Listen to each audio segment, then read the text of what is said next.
Welcome and thank you to everyone who has joined us for today's panel discussion. My name is Grace Okafor and I'm the Strategic Events Coordinator at the Institute for Ecological Civilization, or EcoCiv for short, a US-based international nonprofit.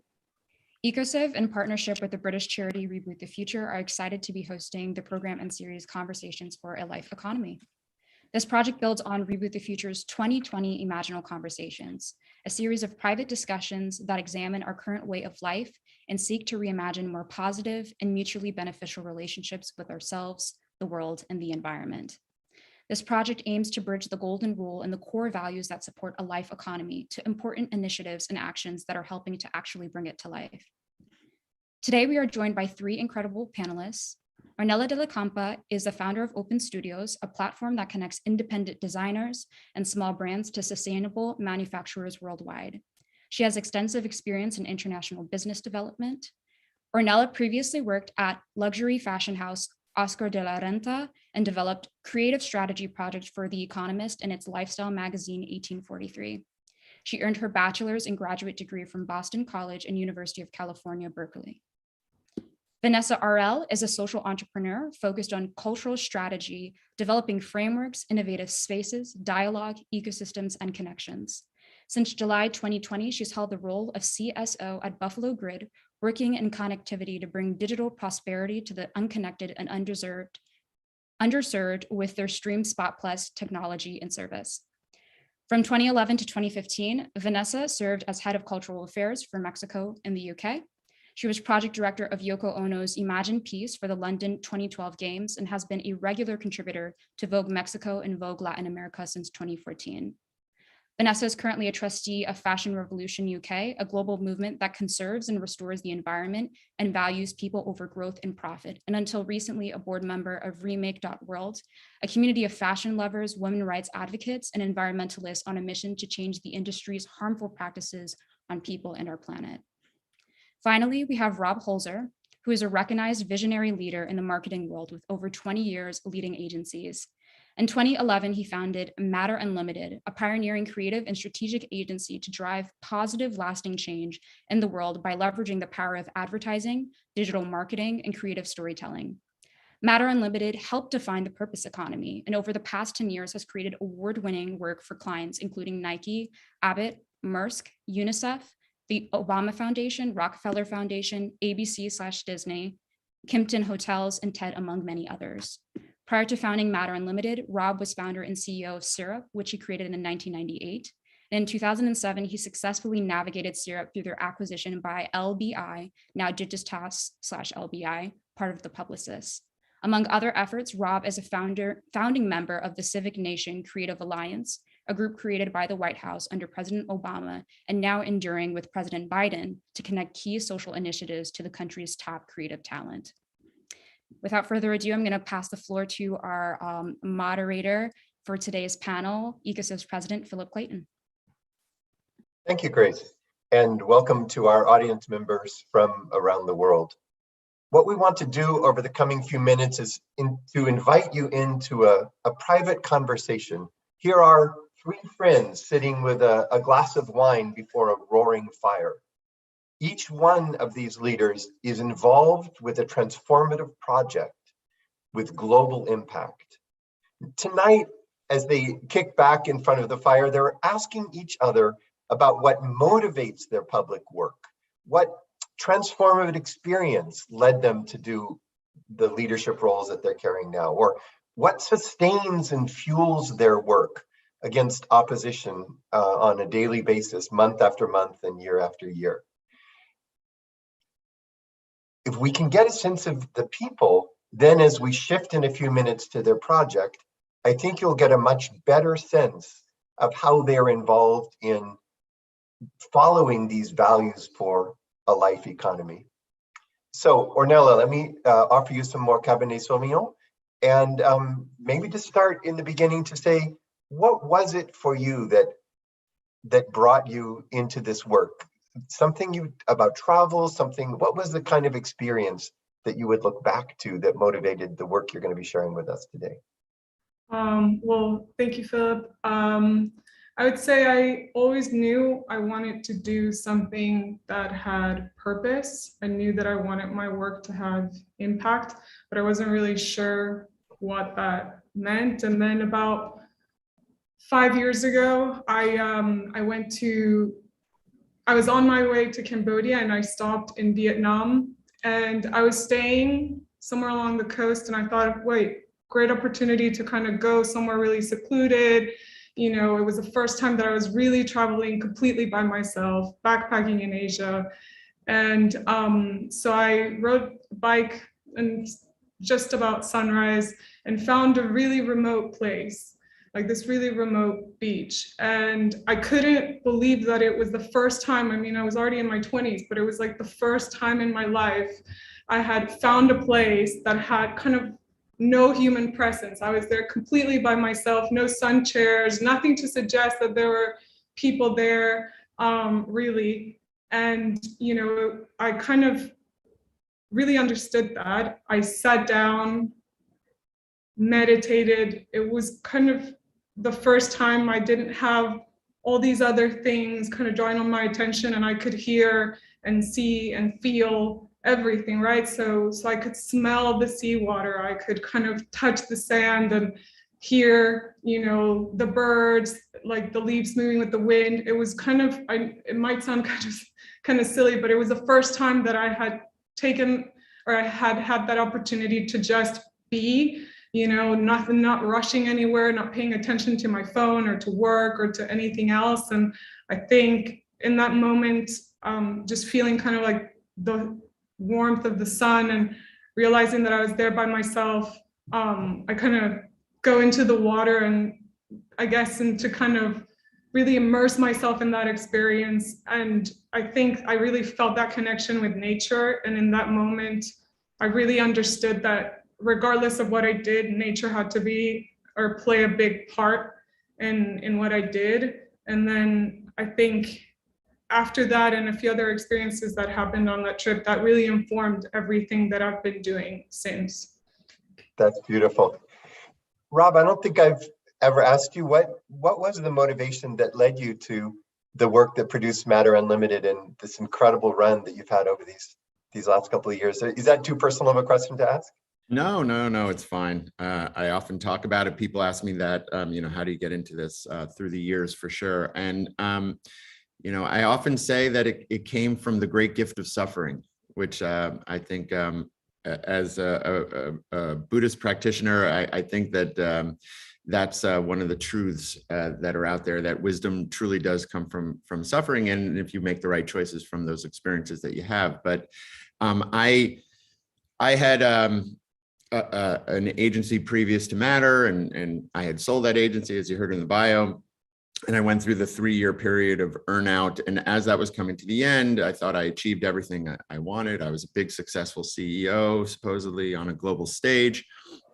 And I proceeded to lose many things in life that were very, very meaningful to me. Those things started to happen really in a condensed period of time. I had watched the company that I had built slowly move away from me through having sold it. My first marriage didn't go well, and it was falling apart. And then I was losing my best friend to cancer at the age of 40. And so with all that information in me, I found myself really without an understanding about what I should do with the rest of my life at that point. And luckily, of course, I was blessed with some options. But I was really trying to think, well, what do I do now? In order to sort of go think about it, I went off to Brazil and got off the grid. I went to this place in the middle of the jungle that a friend of mine has. It's kind of a crazy, beautiful place in Itacaré. And it was just me off the grid, kind of like Ornella. And it was with a moleskin notebook and my guitar. And I was trying to think, you know, okay, well, what do I do with the rest of my life? And it was interesting. A friend of mine who was there was working on a charity for the Atlantic rainforest. And you know, the rainforest in Brazil, I think at that time, 11 years ago, there was only 6% of the Atlantic rainforest left. So he was kind of railing at the problem and shouting at his screen about, this corporate machine that's destroying the world and all of that. And I was just sort of sitting back and reflecting, and I was thinking, well, yes, there is a corporate machine, but the people within it, they're not necessarily bad people, but there is a system in place that probably should change. And because I was in the business of changing behavior for millions of people in marketing and advertising, I know how powerful this tool is. And so I started to think, well, could I actually create an agency, a team that could work with companies and the nonprofits and foundations that are doing great work out there, and only do that kind of work? Because when we did that in certain spots in my previous agency, that was when my people were the happiest, I was the happiest, and we happened to have a lot of impact. So I came back from Brazil with a lot of energy, and I said, I'm gonna start this new agency, and we're only gonna work on good things. And people really thought I was kind of nuts and out of my mind. And maybe 11 years ago, I might have been a little bit, because it did take a while for this purpose economy, as I was calling it, to really take hold. But that's where we are. We're here. The world is no longer going to sit idly by and let events take shape. All stakeholders are putting pressure on organizations now, from the financial community now to customers, younger generations, their own employees. If you're going to work within an organization now, it really has become a license to operate, to be a company that is more conscious, to be an organization that is thinking more about these elements of impact. And, we get to wake up every day working on that. That's so cool. So Vanessa, you're involved right in the launch of a major global project that we're going to be talking about as the show goes on. And I wonder how you possibly sustain the pace that you're living at, the travel, the pressure to be in the guiding seat of this project. What is it that keeps you able to go, keeps you able to do the leadership that you do? Is that too personal of a question to ask? No, I think the important thing to be able to do in that case is to be present, to be very, very present. So, a question that we all get asked all the time is, where do you live? Especially if you're kind of bouncing all over the world and you're meeting people, or just engaging from different parts when you have a meeting one week and then another week. And many years ago, I met a remarkable woman who, when I asked her, where do you live? She said, in my body. And I have made it a conscious effort that I try to reply that, because unless I'm aware that where I live is in my body, this is my home in this experience. Sometimes you can get melancholic or feel displaced or require certain internal things that are not necessarily vital to what you're doing and to the work that you're doing. So for me, being able to be present where I'm sitting with what I'm doing is very important, and grounding myself in my body, in my experiences is probably, well, it's fundamental, it's vital. Mm-hmm. Do you have a particular kind of practice that you use, or? It's a mixture of experiences of many years of training. I trained in Kundalini yoga as a teacher, but I experiment a lot. I'm very, very curious. One of my core values is curiosity. So I like to mix and match, or cherry pick, as some would say. And it is a combination of Kriya, breath work, pranayama, yoga, physical exercise. It could be a mixture of anything, but I always devote a certain amount of time every single day to it. And if I don't do it, I'm actually completely displaced. And those that know me best would be like, my children have said to me at times, they're like, Mima, you haven't meditated today, have you? And I'll be like, no, why? They'll say, we'll do the dishes. You go meditate. So I've become, through practice and through just living day by day, so aware of how important that is. Yeah, that's beautiful. Can I ask all three of you, what advice would you give others who are trying to find the courage to step out, to lead for change, to keep themselves going? What in your practice, or those other leaders you've known, gives them that courage and strength to do what they do? Ooh, that's a good one. Can I hop in? I would say never take no. Never, ever take no for an answer. For me, it's one of my drivers. I love being told no, because then the little rebel in me or the activist in me would be like, watch me. So I think never take no for an answer, because that's only their perception. It's only their opinion. It is not necessarily yours. So, and there's when one door closes, a bazillion windows, ladders appear over the walls, other doors open. So you need to look for the opportunity always in the adversity. So that would be my advice. Yeah, and I think a lot of people, life kind of holds on to you, and sometimes you get caught up in it. And there's a phrase in business called golden handcuffs, and it's the idea that a company will pay you so much money, and you have now built a life around that money and that place, that it becomes so hard to leave. And I think a lot of people do get caught up in a certain one-dimensional sense of reality, or the way that life should go, or the way that their career should go, that taking the risks become more and more difficult as they go. So I think that letting loose a little bit on the reality, or the fixed reality concept that you can only do one thing, and you can only, you might be risking so much. And I think everyone has to be the judge of how much they're willing to risk. And it is a risk sometimes to walk into a new space. It was for me. So I think people have to understand, number one, what they can contain within that risk, but also hopefully they can get a little insight into the fact that probably those things that they think are holding them in a place aren't necessarily going to serve them the best. That's great advice. Onel, anything you want to? Yeah, I mean, I love what was said, because I can relate.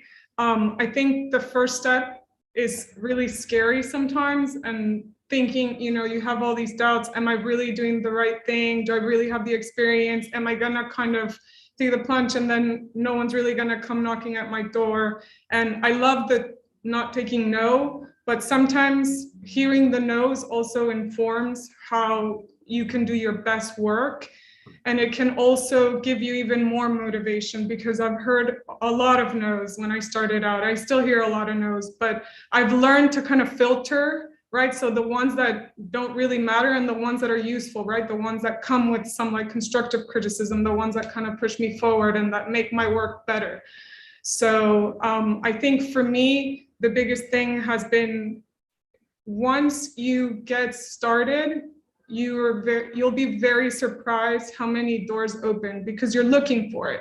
When you're doubting, or when you're not really working on something, and then you kind of just think about it, but you're not really manifesting, or you're not really drawing those things to you. But once you set your mind, once you have that goal, things will start coming. And it's not because they magically appear, it's because you are so eager to get started. You're so eager to find those connections, to build a network, to find those people, to get your work and do, have impact, that I think that's it. Once you just have to get started, and then all these things kind of start happening and drive you forward. Sorry, Philip, just jumping in quickly, if I may, because I've known Ornella now for a few months, and I met her in the very early days of her project. And what is remarkable, what you're saying is, you get started and things start happening, but there's also something from the other side, which is her passion, determination, focus. Her work ethic is so contagious and so inspiring. And I think others can really consider this, that there is nothing you can do but want to help.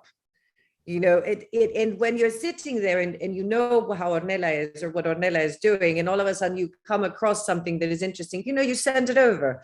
An opportunity to participate in something, you send it over. And I think we build these relationships throughout our lives, because that's when like-minded individuals or people that share values start, this synergy starts. There's a saying in Mexico that says, Dios los hace y ellos se juntan o se encuentran, which is God makes them and they find one another, or they join forces eventually, which I think is very adaptable or very applicable to people who share values, people of common values. But unless you act upon them, or you're doing something proactively, you can just dream about your values, but it's not going to do much, I think.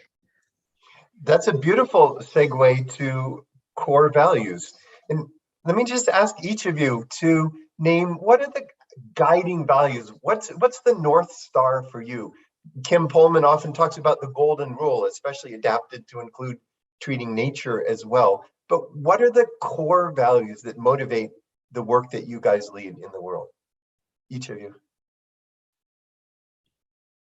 I mean, I can start if you want. I think for me, it's pretty straightforward, or I've known it since day one. The most important one would be integrity. I think just living as honestly as possible, being as honest as possible with yourself and others. Community, realizing the power that you have in this togetherness, right? And realizing that we are all interconnected, and there's so much to be explored and done through that togetherness. No one, we have this culture now of kind of extreme individualism, and we don't really realize that it does take a village.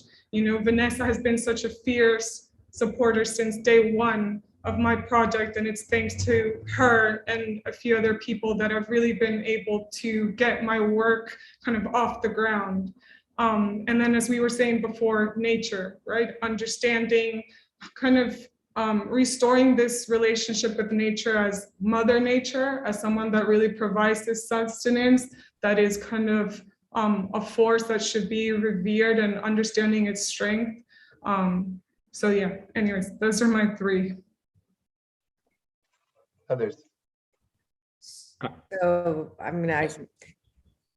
sorry, Rob, ladies first. Yes, absolutely. I think for me, consistency is definitely one of them. It completely, flakiness is something that I cannot tolerate. It confuses me dramatically when somebody is not consistent with their behaviors or their actions. So consistency for me is fundamental in myself and in the work that I do. I also believe that with that, you can see it as discipline. So it's one and the other, which is required to be able to operate even in personal interrelationships, or personal relationships or professional, or how you even approach life. Consistency is essential for me. And of course, creativity and curiosity. I believe that without those, you can't really go beyond the obvious, or just what we're expected to do or to be because of the society we grew up with, or the rules we grew up with. So for me, it's 3 C's. I always see them as my 3 C's. Well, that's great. Both of you. That's a hard act to follow. But I'd say, at Matter, we have our mantra is action your purpose. And I always love that, because really the idea of action is really the important piece. And I think, we talk about, Buddhists will talk about it, you'll see it in your own life, and we talk about it in the work world as well. There is often, particularly in the impact space, there's often a gap between intention and action. And so we work to reduce that gap. Our jobs, our work every day is to help organizations reduce the gap between their intentions and their actions. And I do think that actions are the thing that matters. So as Vanessa said, consistency, but with action, talk and saying you're going to do something, or saying you're acting something, it doesn't hold much water over a long period of time. So it really, ultimately, our lives and our organizations are going to move through time built around the real actions that they're going to take, or you're going to take individually. So I believe actioning your purpose and reducing and constantly working on the reduction of that gap for yourself and then for your organization, and that will get you to a place where then your actions start to reflect a real deep sense of value. So talking the talk and walking the walk. Yes. A lot of people say it's a lot harder to bridge between one's own personal inner values and the values of action in the world.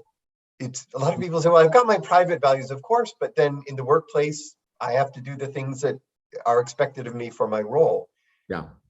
You guys don't seem to follow that mantra. Well, I think that mantra is changing, and I think that that's part of the problem, or the existential problem for legacy companies. You know, I think the younger generation, which we see out there protesting Fridays for the Future, we see the younger generation accepting gender fluidity and LGBTQ rights, and we see racial and social justice issues coming to the forefront for everyone, really. And there's a reckoning that's happening. So I think more and more people are no longer accepting just, hey, I'm going to go work for a company just to make money, or the definition of success is really starting to shift. And yes, that is not easy, and it's not all happening, you know, universally. You can go from country to country and you can see some differences, but increasingly people are fed up with that old model of capitalism, the old model of societal design, and that's changing and shifting. So if you are a company and you're a C-suite executive and you're thinking about your future, you have to think about this newer generation that is no longer going to accept the status quo. And if you're going to be an organization that's going to innovate, you need to attract and retain the best talent to do that.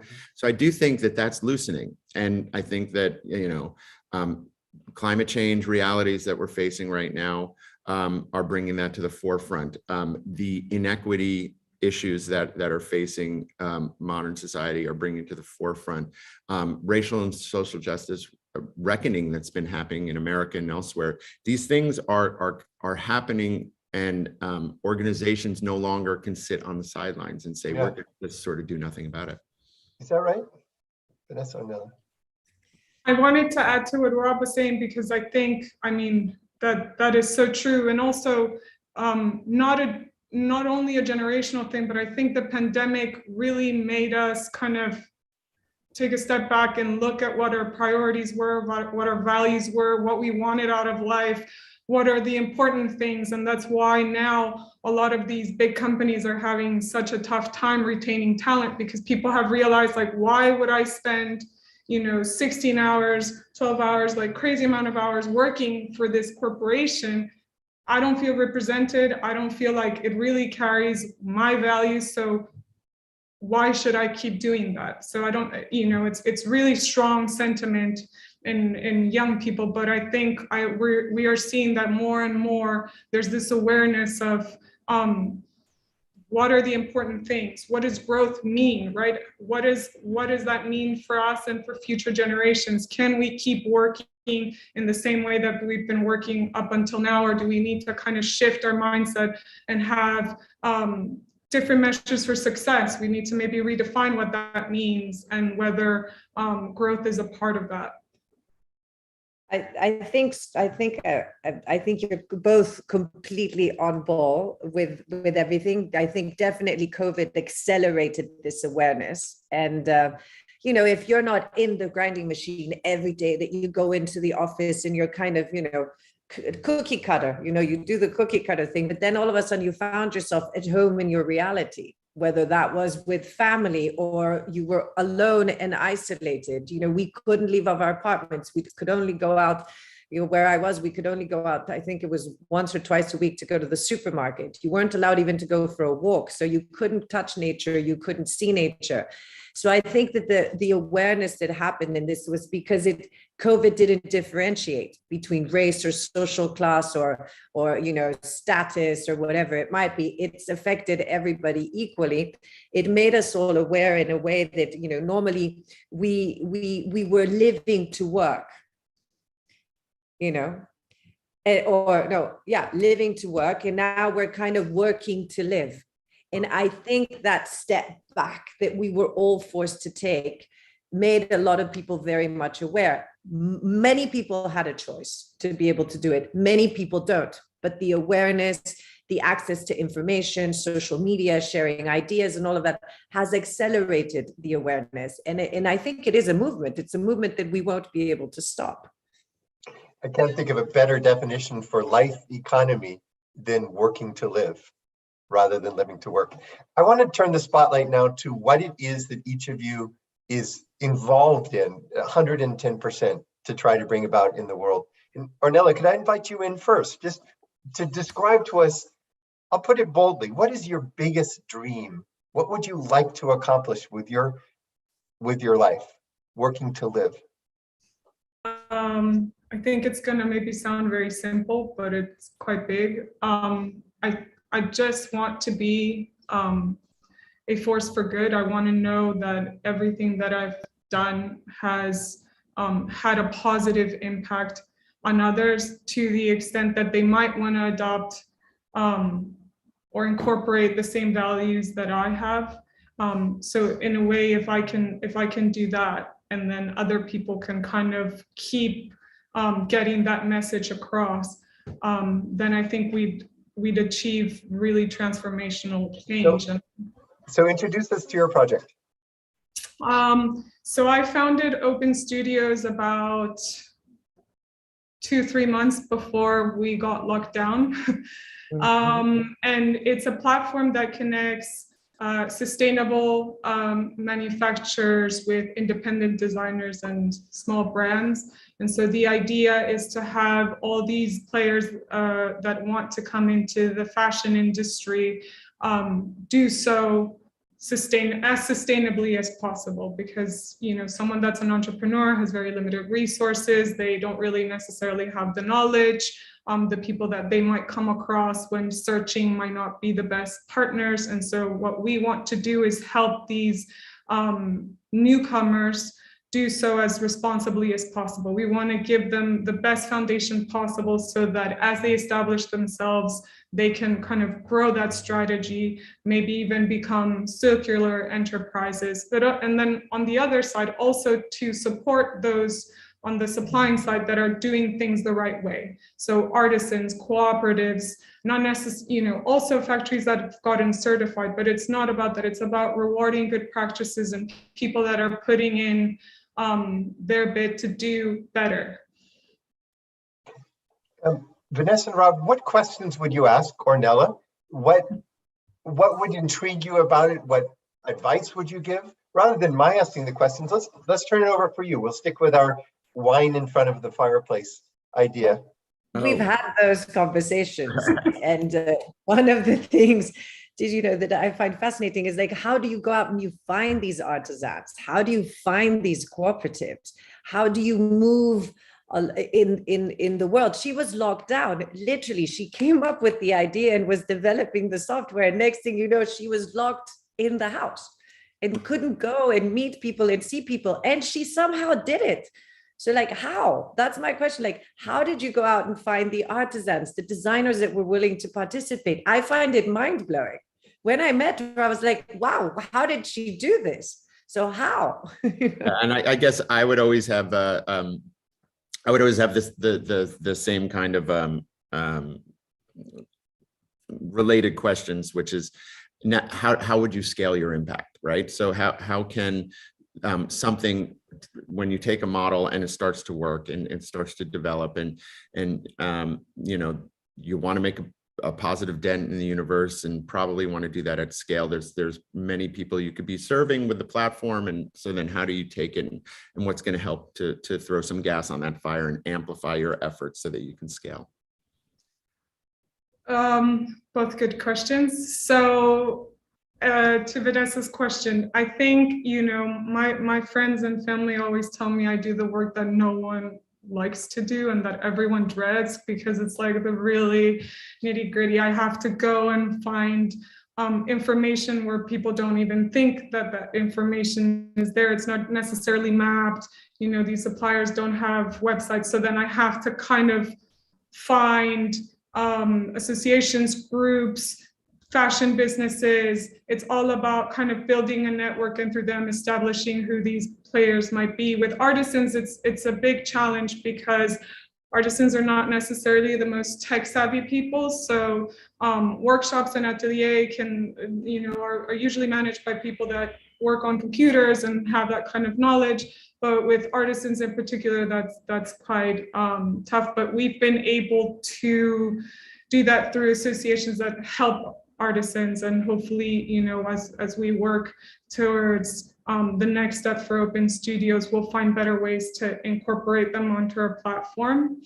In terms of scale, and this has been, I love that Rob asked that, because this has been a fundamental question for me. What does growth mean to me? What does scaling my business mean to me? If I'm really going to practice and preach about sustainability, scale is something that I really need to think about.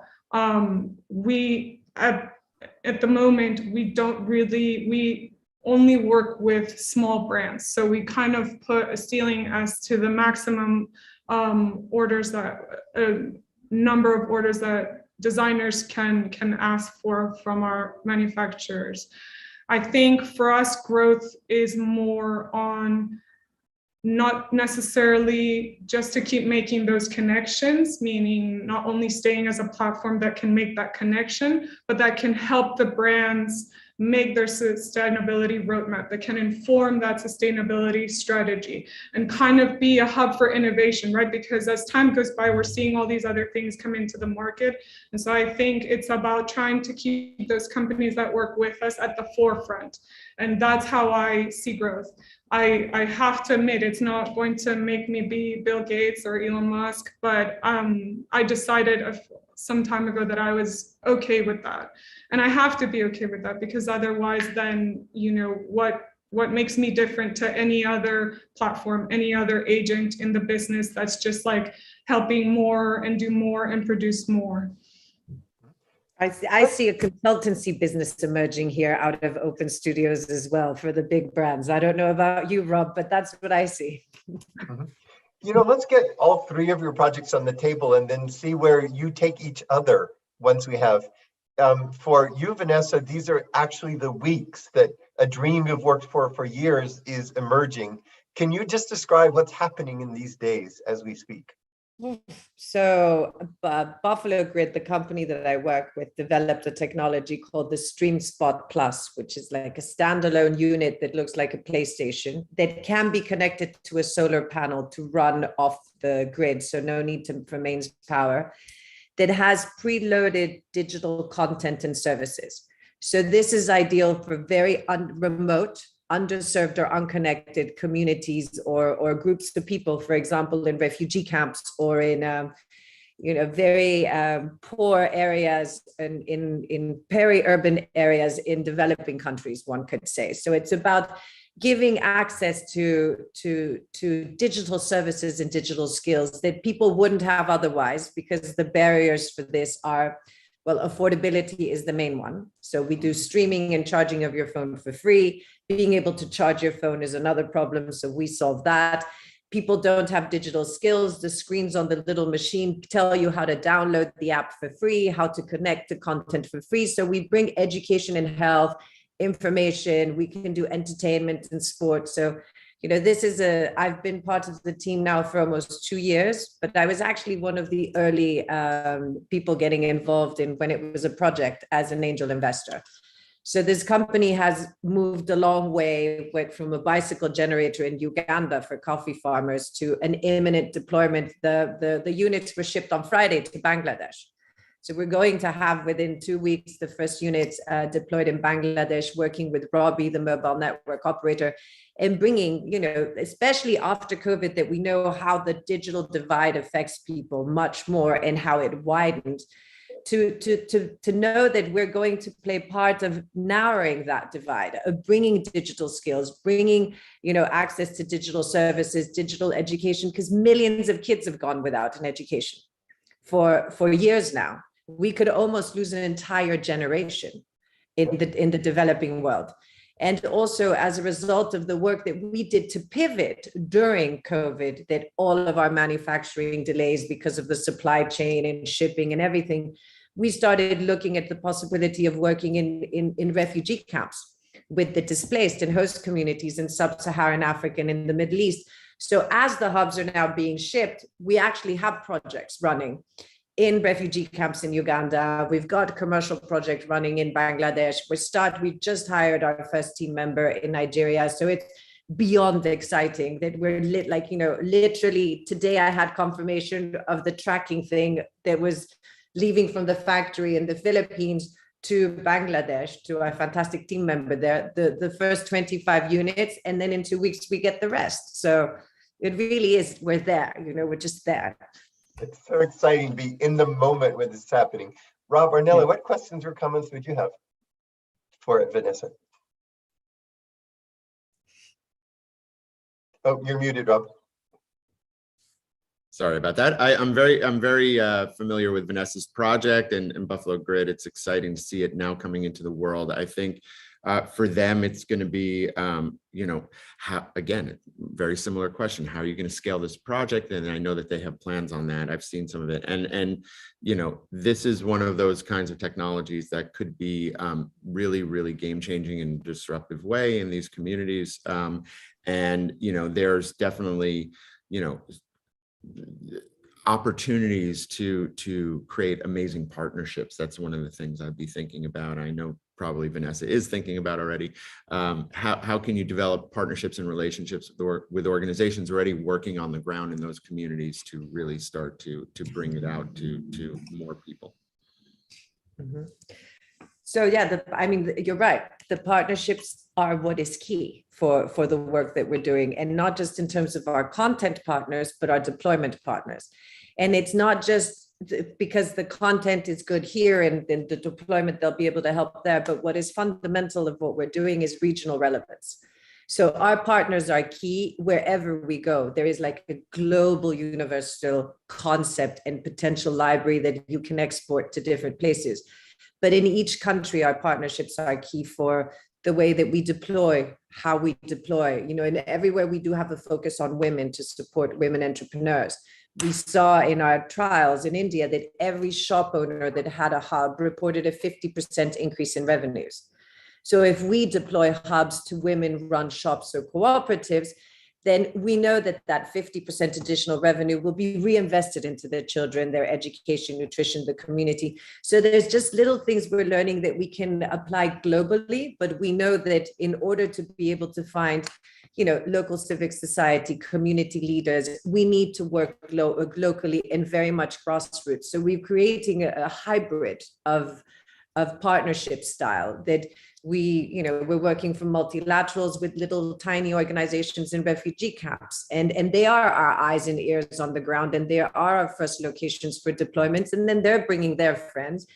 And it's become a very decentralized, in a way, or democratized manner of collaborating really across the board. So, just looking forward to it all really materializing with the hubs on the ground. But for months and months now, the conversations have been flowing between groups of people that would normally not be collaborating or discussing. So partnerships are essential and the key to our scaling, Rob.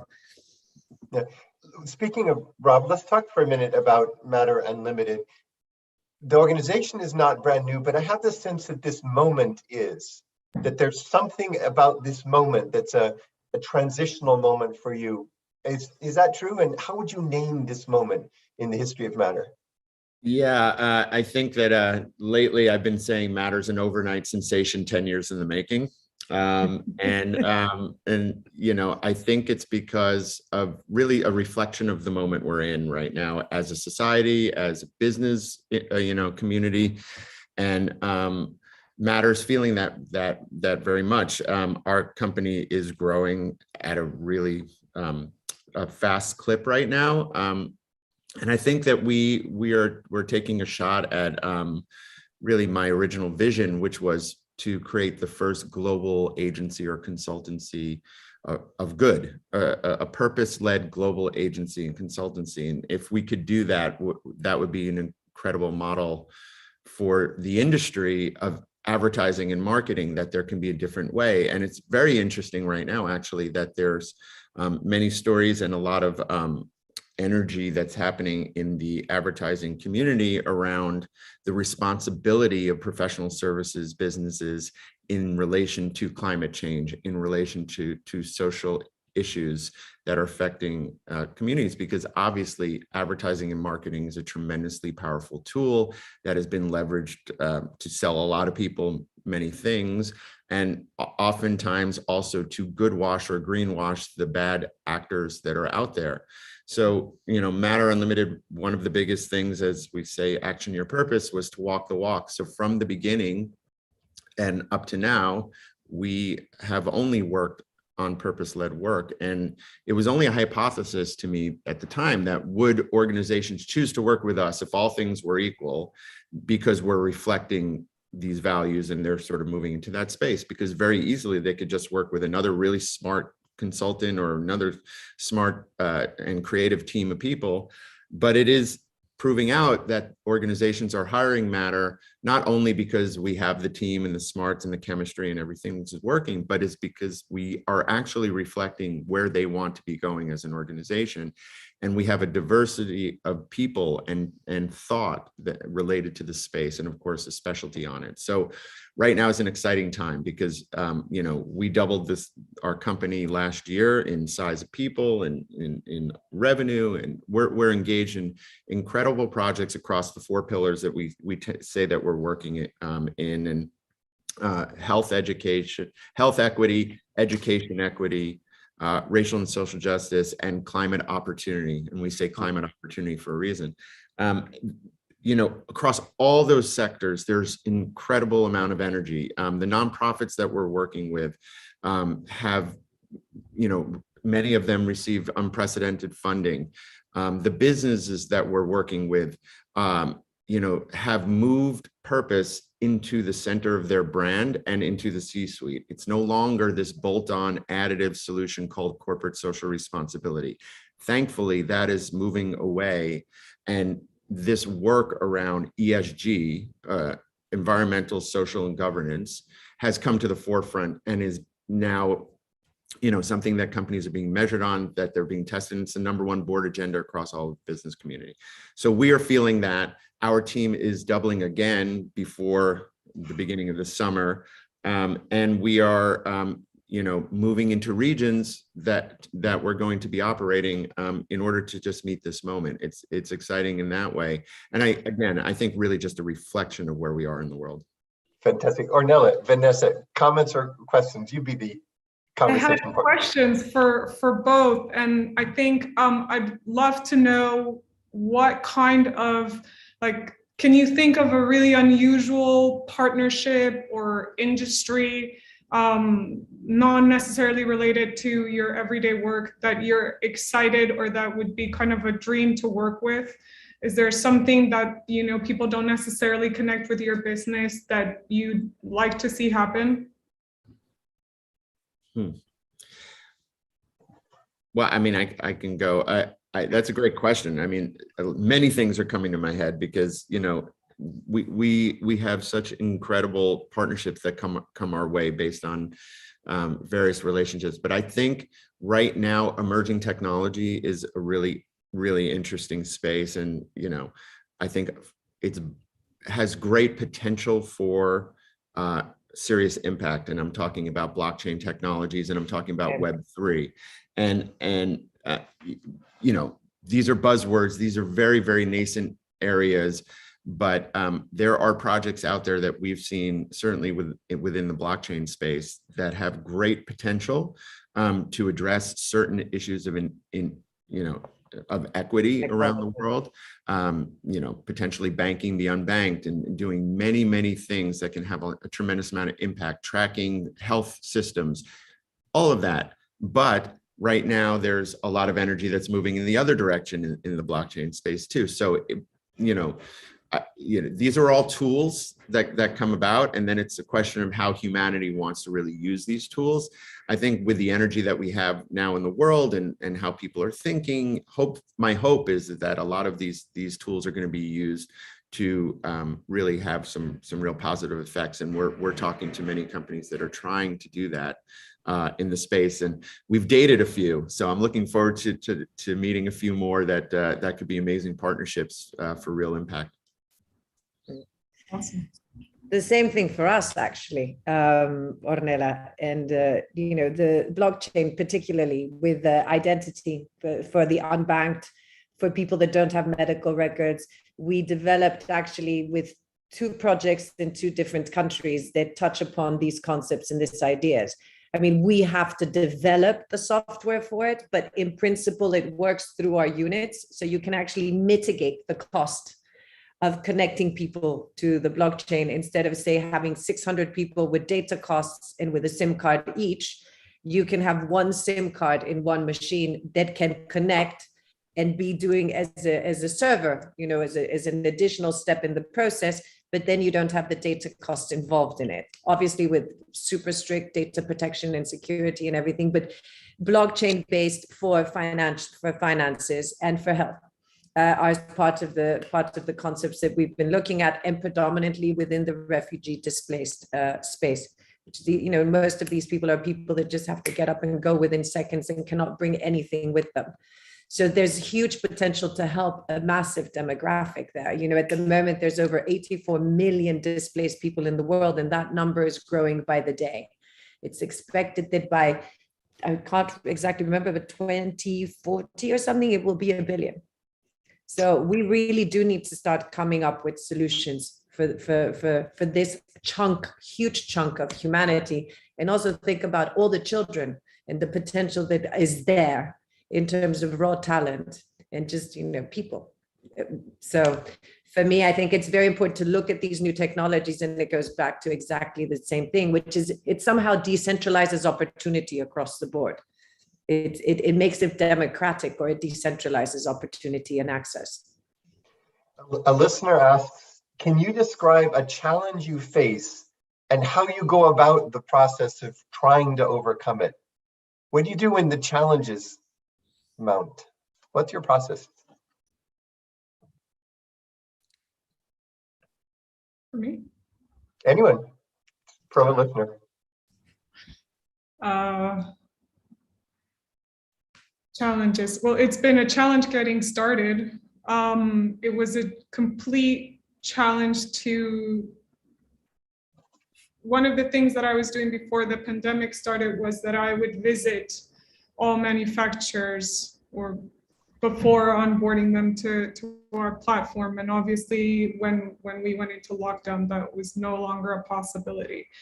So I had to kind of quickly adjust and reassess that process. I think for me, challenges, I want to address them as quickly as possible, but I don't want it to be just like a Band-Aid, right? And so a lot of the time that goes into finding the solution is to seeing how that's going to really impact everything that I do and my entire supply chain, so to speak, and then assess whether that's a solution or whether it's just going to be something temporary. I think for me, a challenge is always trying to see, is this solution going to be something that I can incorporate and it'll work for time to come, or is this like a quick fix?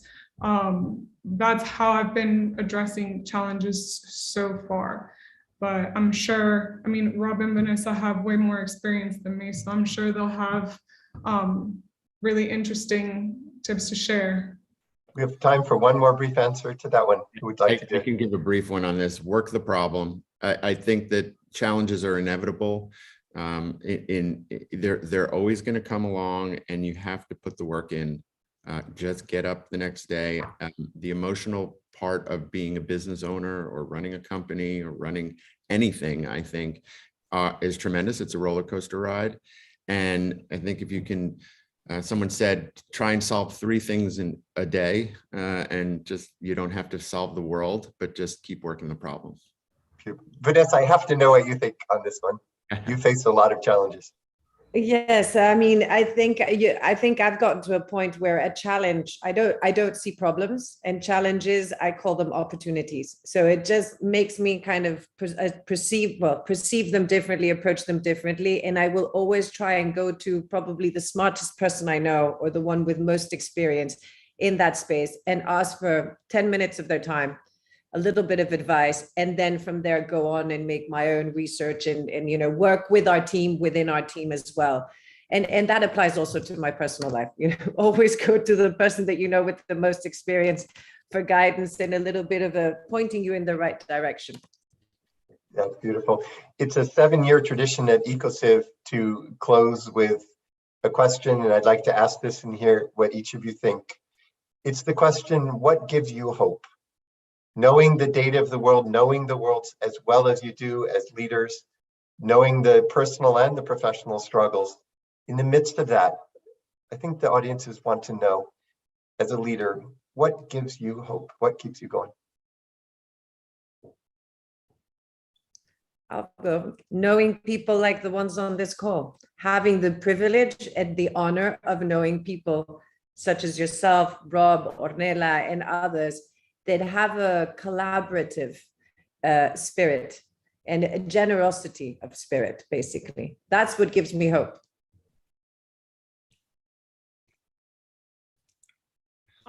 I can go next if you want. I think what gives me hope I think for my work would be seeing the impact that I'm having, seeing the impact that our connections have, let's say, in the life of an artisan, but also knowing that we are all trying our best.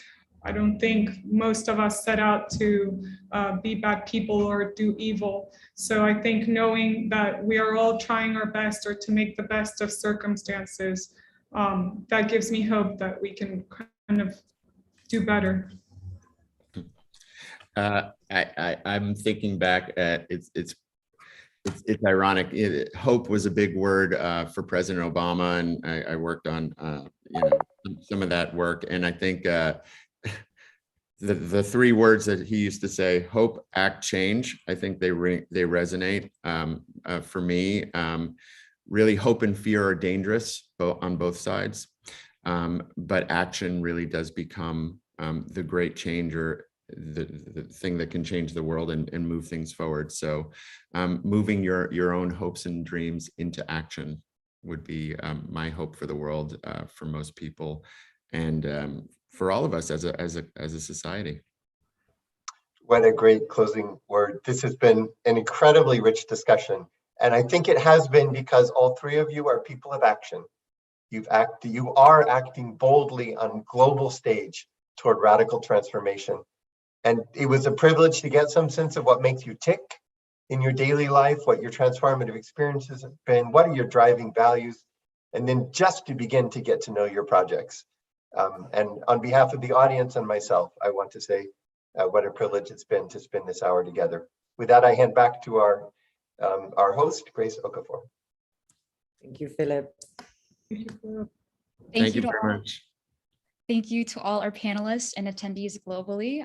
It's our hope that you will continue this journey of reflective conversations, and that the insights of these programs inspire you to take action towards a just and sustainable future. We encourage you to follow this project by signing up to both the Ecociv and Reboot the Future mailing lists found on our websites, as well as our organization's social media for updates on our next event. Thank you all for tuning in, and have a great rest of your day. Thank you. Thank you.